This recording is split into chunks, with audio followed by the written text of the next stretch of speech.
Sir, ಈಗ ಇದರದೊಂದು G T Deve Gowda ನಿನ್ನೆ ಕೊಟ್ಟ ಜಿ ಟಿ ದೇವೇಗೌಡ ಅಂತ ಹೇಳಿಕೆ, ಮತ್ತು ತಾವು ಜಿ ಟಿ ದೇವೇಗೌಡರನ್ನು ಭೇಟಿ ಮಾಡಿದ ವಿಚಾರ, JDS ಏನಾದ್ರು ಆಪರೇಷನ್ ಮಾಡ್ಲಿಕ್ಕೆ ಹೊರಟ್ರ ಇಬ್ರಾಹಿಂ ಅವರು? ನಾನು ಆಪರೇಷನ್ ಮೇಲೆ ನನಗೆ ವಿಶ್ವಾಸ ಇಲ್ಲ. ನ್ಯಾಚುರಲ್ ಬರ್ತ್ ನಲ್ಲಿ ವಿಶ್ವಾಸ ಇಟ್ಟರು. ನಾನು ಅಬಾರ್ಷನ್ ಮಾಡಿಸೋದೇ ಇಲ್ಲ ನಾವು, ಡೆಲಿವರಿ ಸೊ ಹಾಗಾಗಿ ಈಗ ಫಸ್ಟ್ GT ಅವರು ಹೇಳಿಕೆ ಕೊಟ್ಟವ್ರೆ. ಇನ್ನು ಮೇಲೆ ಸ್ವಾಭಾವಿಕವಾಗಿ JDS ಶಾಸಕರು ಒಬ್ಬೊಬ್ಬರಾಗಿ ಬರ್ತಾರೆ, ಹೊರಗೆ ಬರ್ತಾರೆ. ನೀವು JDS ಮನೇಲಿ ಬೆಂಕಿ ಬಿದ್ದಿದ್ದಾರೆ, ನೀವು ಗಳ ಏರಕ್ಕೆ ಯಾಕೆ ಹೋಗ್ತಿದ್ದೀರಿ? JDS ಬ್ಯಾಟ್ಲಿ ಬೆಂಕಿ ಅವರೇ ಹಚ್ಕೊಂಡವ್ರೆ, ನಾವು ನೀರ್ ಹಾಕಿ ಹಾರಿಸ್ತಾ ಇದೀವಿ. ಸಾಹೇಬ್ರಪ್ಪ ಇನ್ನೂ ಬದುಕಿರಿ ನೀವು ಅಂತ ಅವರೇ ಬೆಂಕಿ ಹಚ್ಕೊಂಡವ್ರೆ. ನೀವು ಎಚ್ ವಿಶ್ವನಾಥ್ ಅವ್ರು ಬಿಟ್ಟಾಗಲೇ ಬೆಂಕಿ ಹತ್ಕೊಂಡಿತ್ತು, ಹೋಗಿತ್ತದು. ಇವರು ಸ್ವಯಂಕೃತ ಅಪರಾಧ. ನಾನು ಹೇಳಿದೆ ದೇವೇಗೌಡರು ಹೌದು ಭಾರಿ ದೊಡ್ಡ ಗಿಡ, ಒಂದು ಬೀಜ ಬೇಕು ಕುಮಾರಸ್ವಾಮಿ ಅಂತ.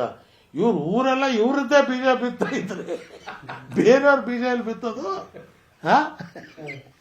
ಒಂದ್ ಬೀಜ ಬಿತ್ತರೆ ಅಂದ್ರೆ ಕಂಡ್ ಕಡೆ ನೀವು ಬಿತ್ತಕ್ ಶುರು ಮಾಡ್ಬಿಡ್ರಿ, ಮತ್ ನಮ್ ಬೀಜಗಳೆಲ್ಲ ಹೋಗೋದು ತಗೊಂಡೋಗೋದು ನಾವು. ಒಬ್ಬ ಫ್ಯಾಮಿಲಿ ಒಬ್ಬ ಬಂದ್ರೆ ಸಾಕು, ಮಗ ಮೊಮ್ಮಗ ಸೊಸೆ ಮೊಮ್ಮಕ್ಕಳು ಎಲ್ರೂ.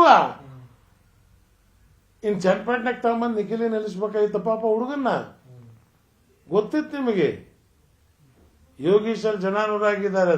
ಅವನಿಗೆ ಬಿಜೆಪಿಯಿಂದ ಬಂದು ಬಿಟ್ಟು ಅವನಿಂದ ಹೊರಗೆ ಹಾಕಿ ಪಾರ್ಲಿಮೆಂಟ್ ನಲ್ಲಿ ಅವನ ಕೈಯಲ್ಲಿ ದುಡಿಸ್ಕೊಂಡು ಅವನ ಹತ್ರ ಓಟ್ ತಗೊಂಡು ಪಾರ್ಲಿಮೆಂಟ್ ನಲ್ಲಿ ಎಷ್ಟು ಓಟ್ ಲೀಡ್ ಬಂತು ನಿಮ್ಗೆ ಅಲ್ಲಿ? ಈಗ ಯಾಕೆ ಬರಲಿಲ್ಲ? ಅದಕ್ಕೆ ಇನ್ನ ವಂಶ ಪಾರಂಪರ್ಯ ರಾಜಕಾರಣ ನಡೆಯಲ್ಲ. ಏನೋ ಒಬ್ರು ಇರ್ಬೋದು, ಎಸ್ ಆಯ್ತಪ್ಪ, ನನ್ನ ನಂತರ ನನ್ನ ಮಗ ಬೆಳಿಬೇಕು, ಬೆಳೀಲಿ, ಇದಕ್ಕೆ ಜನ ಒಪ್ತಾರೆ. ನೀವು ಪೂರಾ ಮನೆಯವರೆಲ್ಲ ಹೀಗೆ ಚೆನ್ನಮ್ಮ ಅಂದ್ಬಿಟ್ರೆ ಬಾಕಿ ಎಲ್ಲರದ್ದು ಆಯ್ತಿಲ್ಲ, ಯಾರು ಇನ್ನು ಉಳಿದಿಲ್ಲ ಅಲ್ಲಿ. ಪಾಪ ಆ ಅಮ್ಮ ನನಗೆ ಗೌಡ್ರ ಬಗ್ಗೆ ಆ ತಾಯಿ ಬಗ್ಗೆ ಈಗಲೂ ಗೌರವವಾದ ಭಾವನೆ ಇದೆ. ನಾನೆಂದೂ ಕೆಟ್ಟ ಶಬ್ದದಿಂದ ಇವತ್ತಿನವರೆಗೂ ದೇವೇಗೌಡರಿಗಾಗಲಿ ಶ್ರೀಮತಿ ದೇವೇಗೌಡರಿಗಿಲ್ಲ, ಹೋದಾಗೆಲ್ಲ ಅವ್ರಿಗೆ ಖಾಲಿ ನಮಸ್ಕಾರ ಮಾಡಿದ್ದೀನಿ ನಾನು. ಇವತ್ತು ಕೂಡ ದೇವೇಗೌಡರ ಆರೋಗ್ಯ ಚೆನ್ನಾಗಿರಲಿ ಅಂತೇಳಿ ದೇವರಲ್ಲಿ ಪ್ರಾರ್ಥನೆ ಮಾಡ್ತಕ್ಕಂಥ ಮನುಷ್ಯ ನಾನು. ಆದರೆ ಮಹಾಭಾರತದ ಧೃತರಾಷ್ಟ್ರ ದುರ್ಯೋಧನ ಕೈಯಲ್ಲಿ ಹೆಂಗೆ ಸಿಗಾಕೊಂಡಿದ್ನೋ ಹಂಗೆ ಇವತ್ತು ದೇವೇಗೌಡರು ಕುಮಾರಸ್ವಾಮಿ ಕೈಯಲ್ಲಿ ಸಿಗಾಕೊಂಡವ್ರೆ. ಏನು ಮಾಡಕ, ದ್ರೋಣಾಚಾರ್ಯರು ಭೀಷ್ಮರು ಎಲ್ಲರೂ ಇದ್ರು, ಆದರೆ ಒಬ್ಬನೇ ಒಬ್ಬ ಶ್ರೀಕೃಷ್ಣ ಪರಮಾತ್ಮ ಪಾಂಡವರ ಪರವಾಗಿ ನಿಂತ. ಈಗ ನೀವು ಕೃಷ್ಣ ಪಾತ್ರ ಮಾಡ್ಲಿಕ್ಕೆ ಕೊಟ್ಟಿದ್ದೀರಾ? ಕರ್ನಾಟಕದ ಜನತೆ ಜನಾರ್ದನ ಅವರೇ ನಮ್ಮ ಪಾಲಿಗೆ ಕೃಷ್ಣ. ಅವರು ಜನ ನಮ್ಮ ಪಾಲಿಗೆ ಕೃಷ್ಣರಾಗಿ ಜನರ ಶಕ್ತಿಯ ಚಕ್ರವನ್ನ ಜನ ಚನ್ನಪಟ್ಟಣದಲ್ಲಿ ಬಿಟ್ರು. ಹಂಗೆ ಕರ್ನಾಟಕದಲ್ಲಿ ಆ ಚಕ್ರ ಬಿಡಿ ಧರ್ಮವನ್ನು ಮರುಸ್ಥಾಪನೆ ಮಾಡಿ. ಇವತ್ತು ದೇವರು ಬರಲ್ಲ, ಅವತಾರ ತಗೊಳ್ಳಲ್ಲ, ಬಂದ್ರೆ ಇವ್ನು ಯಾವನ ನಾಟಕದವನು ಅಂದ್ಬಿಡ್ತಾರೆ, ನಂಬಲ್ಲ ಜನ. ಅಲ್ಲಿ ನಿಮಗೆ ಜಿ ಟಿ ದೇವೇಗೌಡರು ಭೇಟಿ ಮಾಡಿದ ವಿಷಯದ ಬಗ್ಗೆ ಅವ್ರ ಮನೆಗೆ ಹೋಗಿದ್ ಬಸ್ ಸಾರಾ ಮಹೇಶ್ ಒಂದಷ್ಟು ಏನೋ ಮಾತಿಗೆ ಹೇಳಿಕೆ ಕೊಡ್ತಾ ಇದ್ದಾರೆ. ಪಾಪ ಸಾರಾ ಮಹೇಶ್ ಇನ್ನು ಎಳಸು.